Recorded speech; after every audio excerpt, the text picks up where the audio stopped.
नमस्कार दोस्तों, सफलता सुविद्या एजुकेशन में आपका हार्दिक स्वागत है। मैं डॉक्टर नरेश चौधरी। हमने प्राचीन भारतीय इतिहास का अध्ययन वीडियो के मार्फत किया था। प्राचीन भारतीय इतिहास के स्रोत का अध्ययन हम कर रहे थे, लिटरेचर स्रोत, साहित्यिक स्रोत का अध्ययन हम कर रहे थे। इसमें हमने वेद, उपवेद, उपनिषद का अध्ययन हमने कर लिया है। उसी कड़ी में आज हम आरण्यक ग्रंथों का अध्ययन करेंगे। ये भी ब्राह्मण ग्रंथों के या धार्मिक ग्रंथों के एक पार्ट है और आरण्यक ग्रंथों के अध्ययन में हम ये जानेंगे कि किस प्रकार वो प्राचीन भारतीय इतिहास को जानने के स्रोत के रूप में एक अभिन्न अंग है। तो दोस्तों, ये आरण्यक ये भी एक लिटरेचर स्रोत है, साहित्य है। ये भी आमतौर पर इसको वन पुस्तकें कहा जाता है। आरण्यक की रचना जंगल में ऋषियों द्वारा की गई थी। इन ग्रंथों में आत्मा और परमात्मा के संबंध में विवेचना की गई है। देखो, आरण्यक का वन का पर्यायवाची आरण्यक होता है, यह आप ध्यान रखिए। तो नाम से ही स्पष्ट है कि इसका संबंध वन से संबंधित है और वन में ये लिखी गई थी।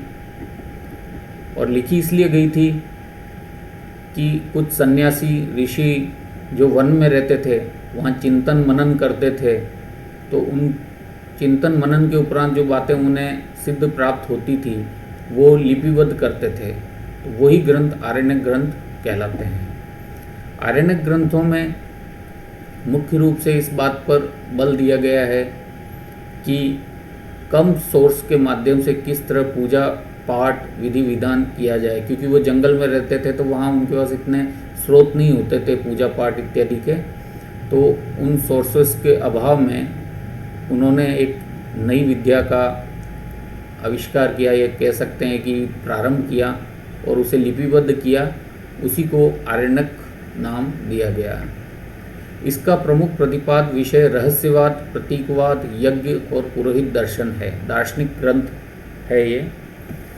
और इससे पहले जो हमने ब्राह्मण ग्रंथ पढ़े थे उसका अंतिम भाग आरण्यक ग्रंथ है। दर्शन व रहस्यवाद से ये संबंधित है। अब प्रश्न जो पूछा जाता है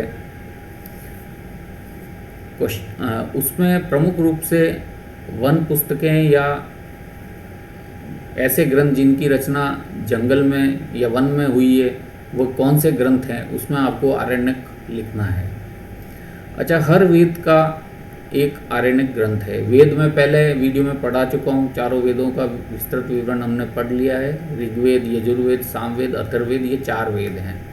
तो इन चारों वेदों के उपवेद भी हैं, उनका भी अध्ययन मैं करा चुका हूँ मेरे पुराने वीडियो में। और ये है आरण्यक। इन चारों वेदों से संबंधित जो आरण्यक है उनकी सूची मैं आपको बता रहा हूँ।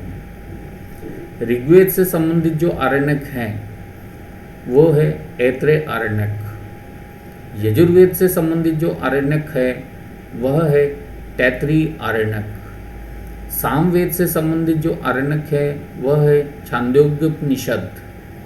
और अथर्ववेद से जो संबंधित आरण्यक है वह है बृहदारण्यक। ये चारों वेदों के चारों आरण्यक हैं। ये प्रश्न पूछे जाते हैं कि ऋग्वेद का कौन सा आरण्यक है, यजुर्वेद का कौन सा आरण्यक है, या ऐत्रेय आरण्यक किससे संबंधित है। इस तरह वाइस वर्सा करके जैसे भी प्रश्न पूछ सकते हैं, तो आप थोड़ा सा इसको ध्यान रखिए। तो हमारा ये आरण्यक संबंधी अध्याय ही समाप्त होता है। अगले वीडियो में हम अन्य लिटरेचर सोर्स की चर्चा करेंगे। इसके लिए आप बने रहिए सफलता सुविद्या एजुकेशन के साथ। धन्यवाद।